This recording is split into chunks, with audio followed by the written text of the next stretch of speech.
What I'm looking for in a bank is one that's looking out for me, like NBT. I want a relationship and a team that supports me in my dreams. And when life gets challenging, I need a bank that's focused on what matters. Not to mention one that's been top rated by Forbes in trust, customer service, financial advice, and more. That's why when it comes to meeting my banking needs, it's always NBT. Learn more at nbtbank.com. Member FDIC Equal Housing Lender.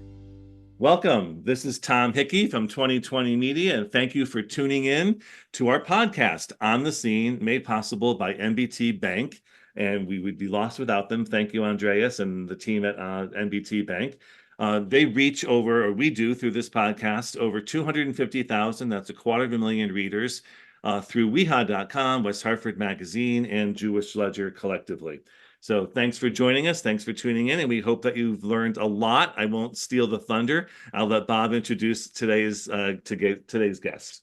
Well, first, I'd like to introduce Tom Hickey. That's right, Bob. That's right. That's no problem. We only do this every 2 weeks, right?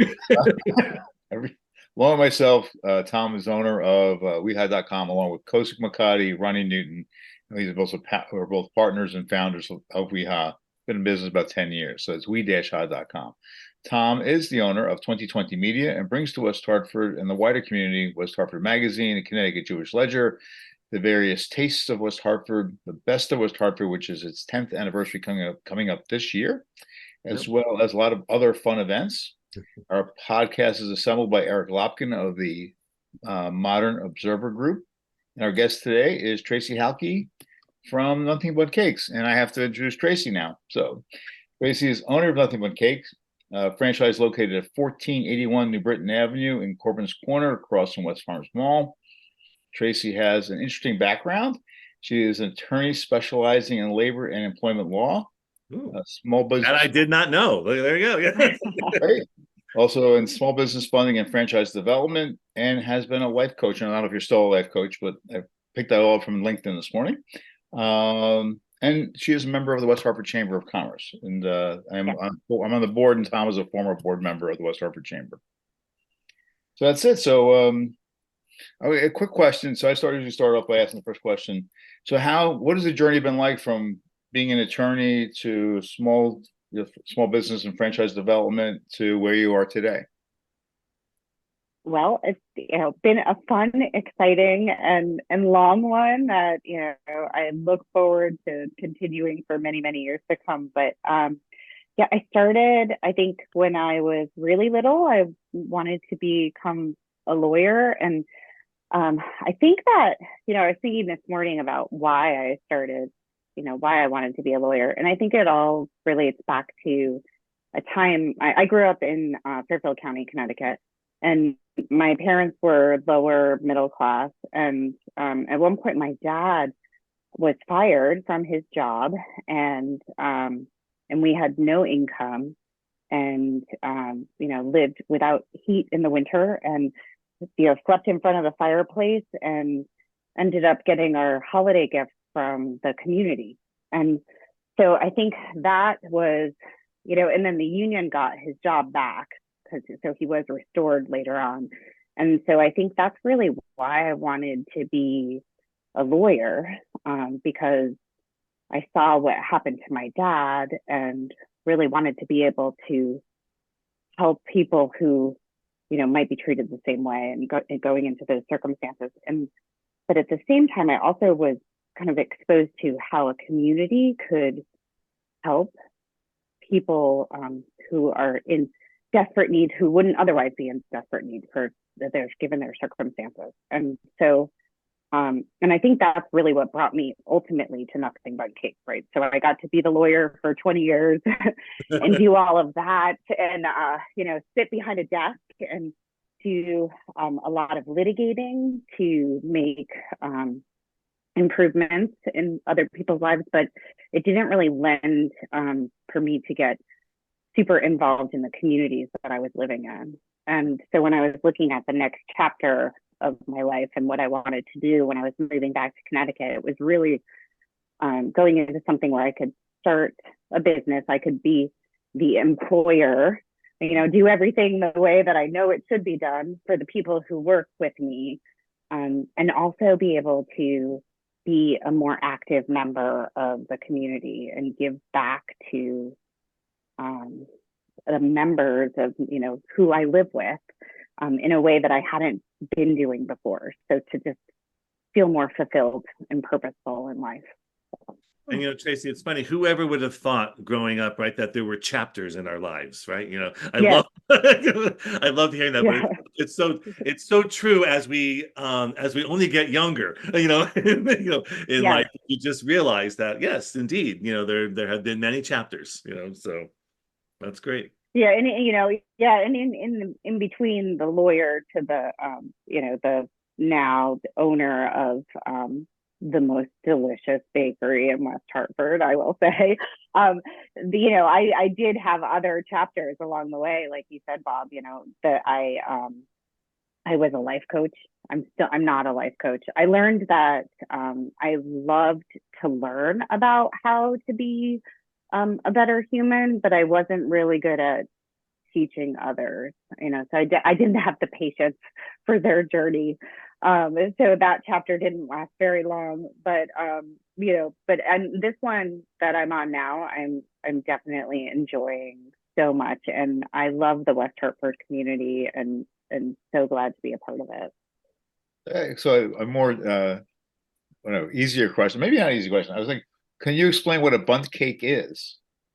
Yeah, sure. So bundt cake it's a style of cake, right? So it is the design of the cake is what makes it a bundt cake. And it actually originated back after post-World War II, when there were a number of the German refugees who emigrated here to America in the Midwest somewhere. And I don't remember the gentleman's name who came up with the design and style of the pan.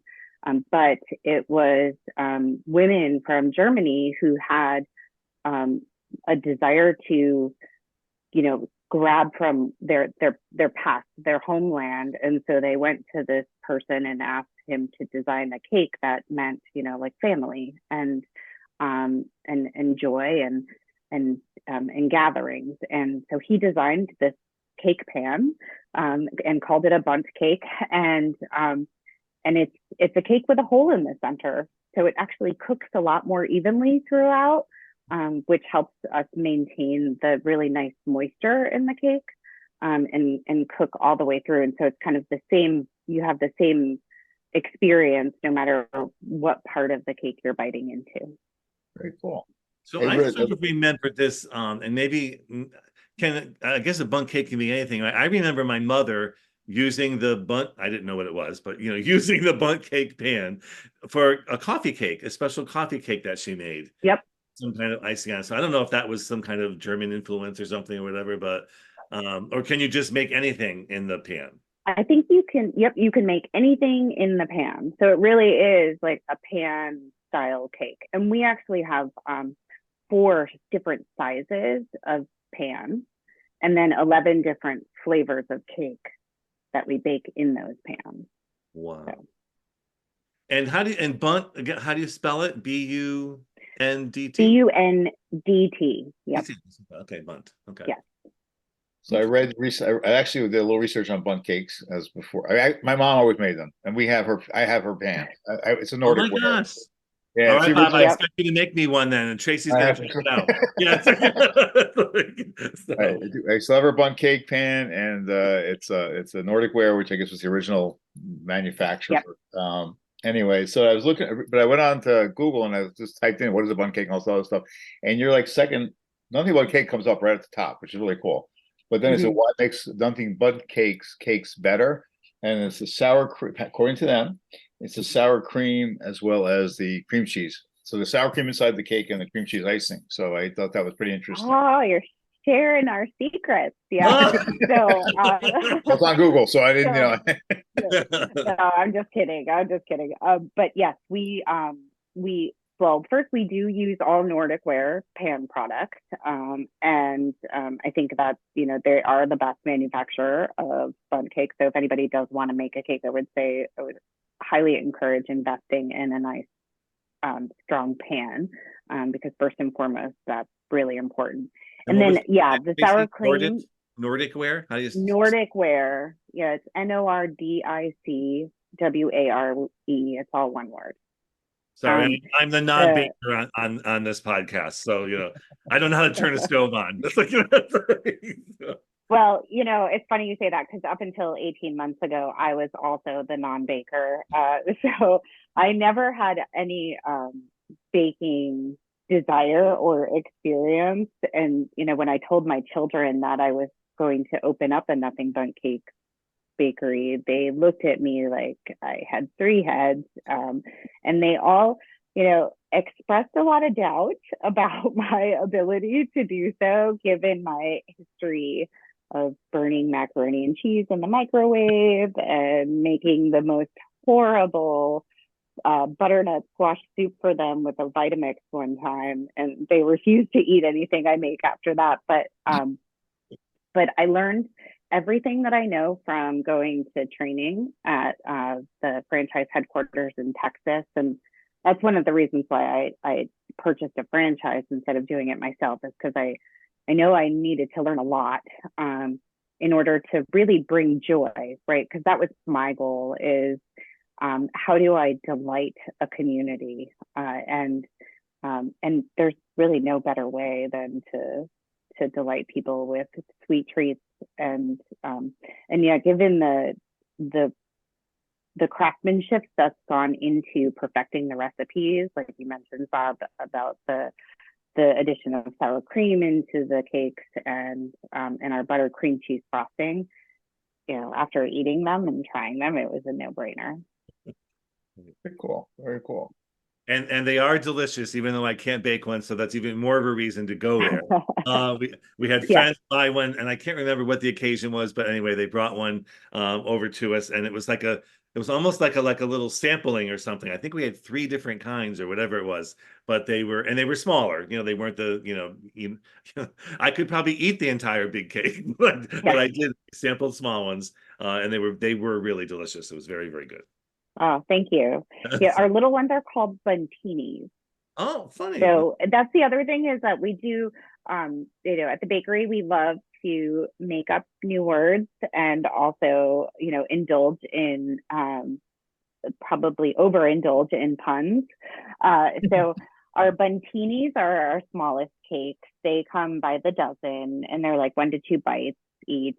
And then we have our cakes that are kind of individual or 1 to 2 serving cakes.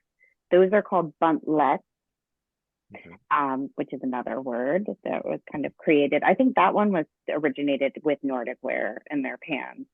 And then our full-size cakes that serve more people. And those are aptly named Bundt cakes. So actually, why don't we take a moment now and give us your contact info, if you want a phone number or your web address, so that folks who are listening. Sure. So we take you can place orders online at nothingbundtcakes.com. You just have to select West Hartford as your bakery. Our phone number is 860-590-6336. And we are located, like you said, at 1481 New Britain Avenue, in the Corbin's Corner Plaza. And we're immediately adjacent to Trader Joe's. So if you're looking at Trader Joe's, we're right to the left in between Trader Joe's and J. Crew. Beautiful. So how is the West Hartford community? Sorry, Bob. Go ahead. No, yeah. I know we're West Hartford centric here on our podcast. So how has the West Hartford community supported you? We have been tremendously supported by the West Hartford community. We are, I guess the best example is after an unfortunate circumstance that happened to us in our young 18 months. We had a robbery at the bakery. I know, and it was very Ocean's 11 style. So, sadly, we've never identified who did it, but it was a weird break-in. They didn't come in through the front or the back doors that had the alarms on them. They came in through the wall. So they cut a hole in the wall from the adjacent area and burrowed through and Okay, so stole a bunch of truthfully, really, money. what's in these Bundt cakes? Yeah, it's a, Yeah, I know, right? yeah. Right? So they came for, well, they came for the money, definitely, Yeah. as opposed to the cake. But I posted something on the Neighbors and Friends site on Facebook, and we had so much love and support from the community as a result of that. And still to this day, I mean, months later, people come in and they say, I read about your post, and I'm so sorry, and I came here to support you as a result. And I think that was really a testament to the community here, that when everyone is always so kind and loving, but when challenges are presented, the community really steps up to take care. Here. Here, weehaw, right? There you go. Yeah. I had a question for you, Tracy. If are there certain flavors of cakes, or can you special order one if there's something that you don't have that someone likes, or how does that work? So we have 11 flavors of cake, and one of those, sometimes one or two flavors are rotating, right? So they change. We have 10 standard flavors, and then we change kind of on a monthly basis as to what that 11th or 12th one is. And we don't deviate from those flavors. But with the nice thing is, with 11, we tend to hit just about every desire. And we can make them in 20-30 minutes time. So that's really the nice thing, is that for something that's unplanned, certainly plan ahead if you want to, and we're all about getting orders in advance. We love those. But we can also accommodate immediate needs, and that's what really makes it nice. Great, excellent.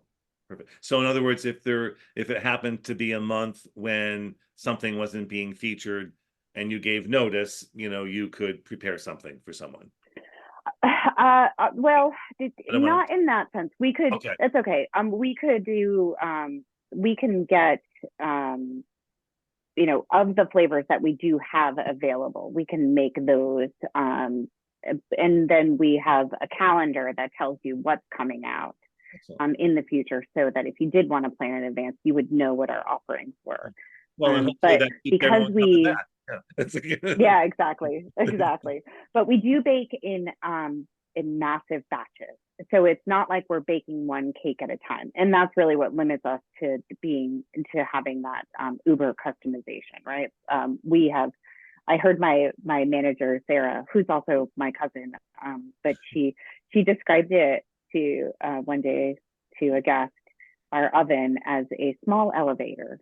And that is true. It is about the size of a small elevator, and we bake hundreds of cakes. Everything is baked by hand in the bakery from scratch, but we do on bake site, hundreds at a time. Yep, right there. Wow. That speaks to And the majority of Oh, go ahead. I'm sorry. I was gonna say that would certainly speak to the freshness, in the sense that it's right. Yes. Yeah. And almost all of my my employees are West Hartford or New Britain or Hartford residents, right? So we're all locally based, and everybody who works there is such a unique and loving and caring human being, that there really is so much love and attention that goes into every cake.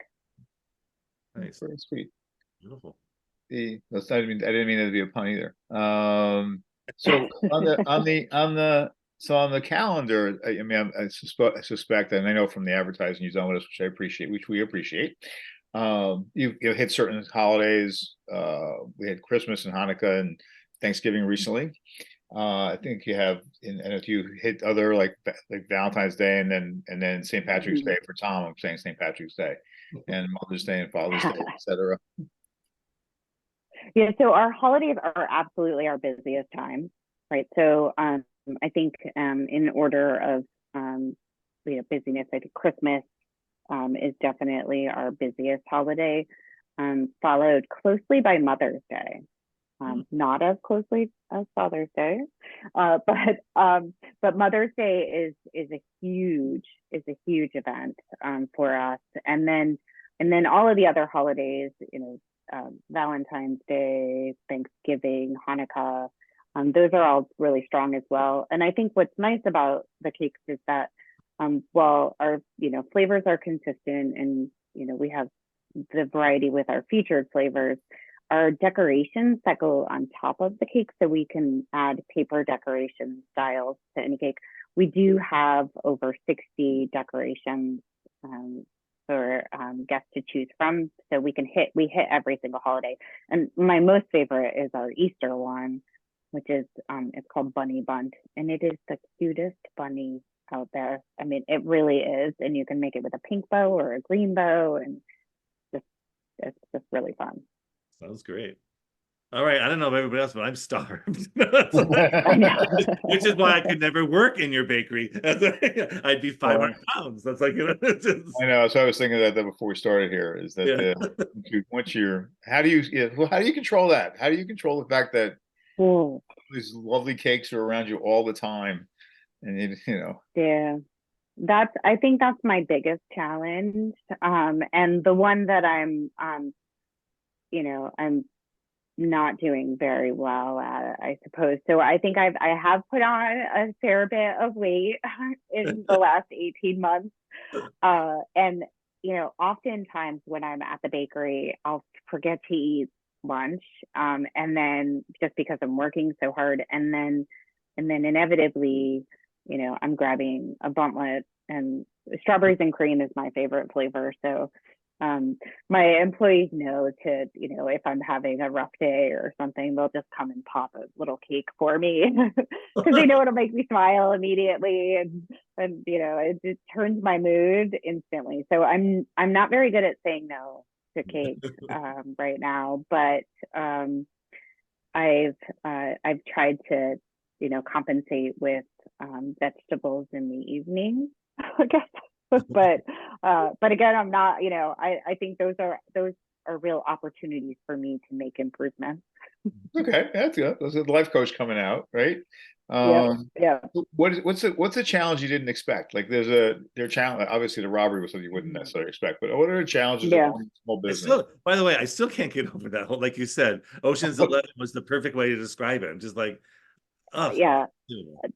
That was definitely an unexpected challenge, I think that the challenge that I've had that I didn't expect was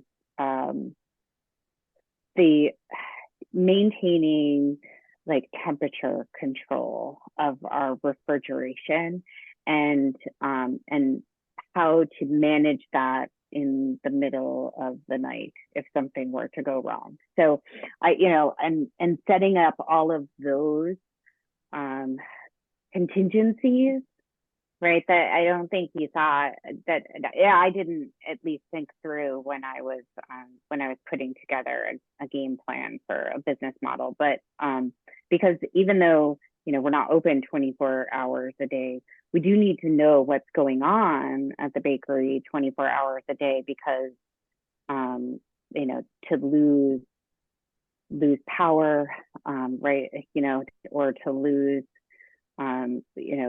if one of the refrigerators goes down, that could be a catastrophic loss. So I think that's been the biggest challenge. Well, yeah, you wouldn't expect that. You wouldn't necessarily think those things, and it's difficult. Like it's always interesting what comes up as a challenge for small businesses that you anticipate would be your biggest problem, which never really are, and then you have these other things that you never thought about, that like power in the middle of the night and refrigeration, which it seems the farthest thing that you'd be concerned about. But all right, that's pretty cool. That's interesting. Yeah, on the flip side, and I'll put in a plug for your sponsor. The challenge that I had expected was financial, right? How do I get off the ground? How do I find a a bank to help me invest in this business, because it is a pretty significant financial investment to get everything built and started. And I found the incredible folks at NBT. And so they are my lender and helped. Yeah, I know, and helped walk me through the process. So whereas people, other small business owners, just kick and scream about SBA loans and the difficulties and the documentation and all of those challenges that come with trying to procure funds to start your business, I had the easiest process and still have the best relationship with my local bank. So that was a pleasantly, the unexpected delight, right, in the whole process that came just by virtue of the people who run that business. So. All right, now Bob, the marketing guy in me is taking over. We are leaving it at that because it can't get any better than having our sponsor have their own testimonial right in the middle of the podcast. That's great. That's great. That's great to hear. We will appreciate that, and I'm sure Andreas and the folks at NBT will appreciate that as well. Any final thoughts, Tom? No, not at all. Other than we'll just give our little sign-off commercial, which will, Tracy, acknowledge and thank NBT Bank for being our On the Scene podcast sponsor and for helping small business. And by the way, I'll give them another little cheap plug. They just opened up their second branch, I guess, but the real branch in West Hartford Center on North Main Street, right adjacent. If you're standing in front of Town Hall, to the right. If you're standing in front of Town Hall on Main Street, to the right, so you can pop in and say hello to that team, and maybe they can help you as well.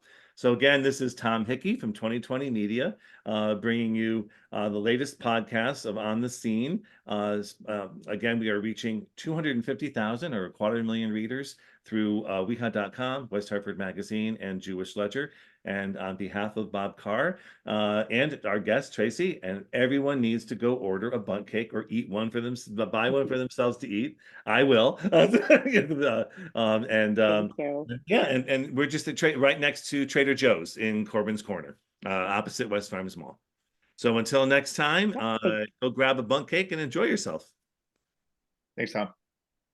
Thank you so much. Thanks for tuning in. We'll see you next time on The Scene. What I'm looking for in a bank is one that's looking out for me, like NBT. I want a relationship and a team that supports me in my dreams. And when life gets challenging, I need a bank that's focused on what matters. Not to mention one that's been top rated by Forbes in trust, customer service, financial advice, and more. That's why when it comes to meeting my banking needs, it's always NBT. Learn more at nbtbank.com. Member FDIC, Equal Housing Lender.